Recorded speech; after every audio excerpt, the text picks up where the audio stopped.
Here I'm trying to provide a kind of a visual for this physical organization of the gene. So here's a gene, and it's composed of these two parts. So it's just trying to give you a visual. And a key thing is he's separating his fingers. We can separate the two parts of the gene from each other, the transcription unit and the promoter. And this can happen by accident, and here it's happening by accident. Where this woman, we can redraw this, and these are images from the textbook in chapter 17, and we can see that this woman who has skin cancer has accidentally had this translocation where she's joined parts of two genes together. And as a result, this gene is misexpressed. So PDGF is supposed to be made where? It's supposed to be made in the megakaryocytes of the bone marrow. Now it's accidentally being made in the skin cells. So it's misexpressed in skin cells.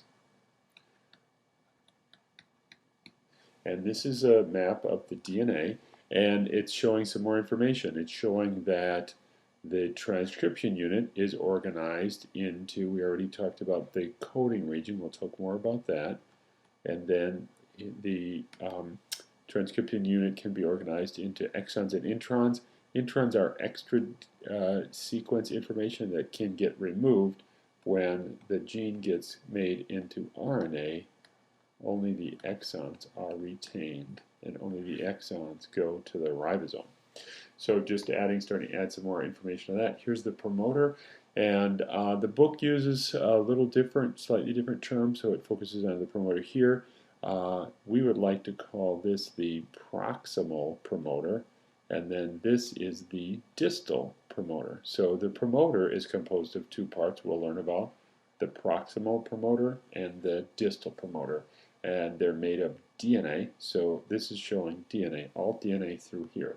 All right, now I'll tell you that where this woman's problem is in the nucleus. The woman who has skin cancer, the DNA damage is here, the problem is happening here. The misexpression occurs because transcription occurs in the skin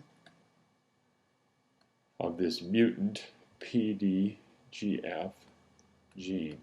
And so this is PDGF mRNA, and this is the PDGF protein that's getting incorrectly made in the skin cell. It's going to get released by exocytosis and then bind to the PDGF receptor and stimulate the cell cycle. Right?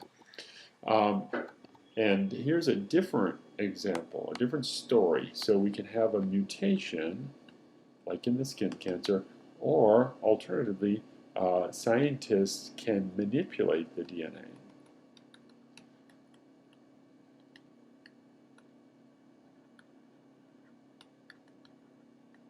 So here is some cells in a mouse. They're called germline cells. They're actually the cells that are in the this is a mouse embryo, and germline cells are the cells that will in the grown-up, in the adult mouse, germline cells make eggs and sperm. So we're really interested in those cells. Those are the reproductive cells, and here are the germline cells. And in mammals and other vertebrates, the germline cells in the embryo are in the wrong place, a different place, and they migrate to the developing gonad, which is the the ovary in females or the testes in males, like that. And so scientists want to study this. What is going on here with the germline cells migrating through the embryo to find their proper destination? And so what they did is they took the DNA for a gene that's called GFP. And GFP stands for green fluorescent protein. You don't need to know that, but just it's a protein that glows green. And these are cells that are glowing green because GFP was misexpressed in these cells. GFP is not even a mouse gene. GFP is from a jellyfish. And what scientists did is they combined in a test tube, but they weren't even in an organism. They got jellyfish DNA and they manipulated it to include the promoter of a mouse gene. And when they put that hybrid DNA into mouse cells, each cell has the gene, but this promoter is only active in germline cells, and so the germline cells are glowing. All the cells in this mouse have the modified jellyfish gene. Its promoter is only active in the germline cells. So in the case of the woman, there was a misexpression by accident. Here scientists are intentionally manipulating the DNA to misexpress genes in order to help study cells, mark the cells. And so here's just a drawing using that same figure from the textbook. And we've got the two parts of any gene. So they've taken a mouse germline promoter and fused it with the jellyfish GFP transcription unit. When they put that in the mouse cells, the germline cells will glow. They'll make that protein and those cells will glow. Okay, so here we are back to some more of that language, because when the scientists are cutting the DNA up, they're cutting up the letters of the DNA code. And they're cutting them in pieces and gluing pieces together.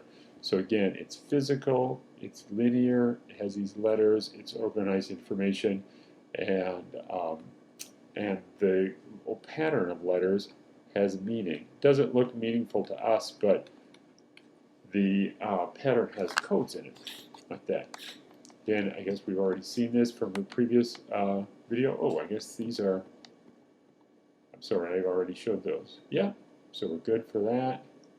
And in the transcription unit, for genes that make proteins or encode proteins, the coding region is part of the transcription unit. So we mentioned that. Let's draw that again. Here's the transcription unit, and within the transcription unit there'll be this region called the coding region, and it codes for amino acids. So this would be the first amino acid number 1. Let's say it's alanine.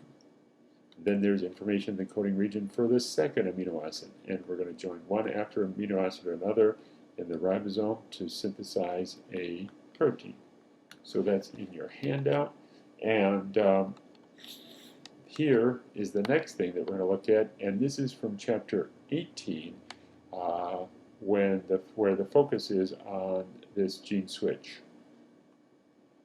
And so here we start out up here looking at, this is DNA, and how does the regulatory region work? And we'll learn in chapter 18, and we'll just briefly introduce it here, that a set of proteins called transcription factors bind to the promoter and activate the gene.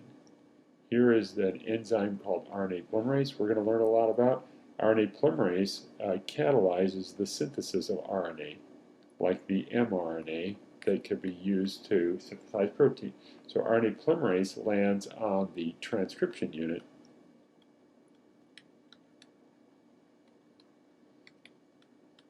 and copies the transcription unit. And that's the focus of chapter 8, and that's especially a big focus in these pair of chapters. The next mini lecture, we're going to talk about chapter 17, the actual synthesis of the protein. Then we'll have one more on chapter 18 with more examples of gene regulation. Okay, so that's it for this one.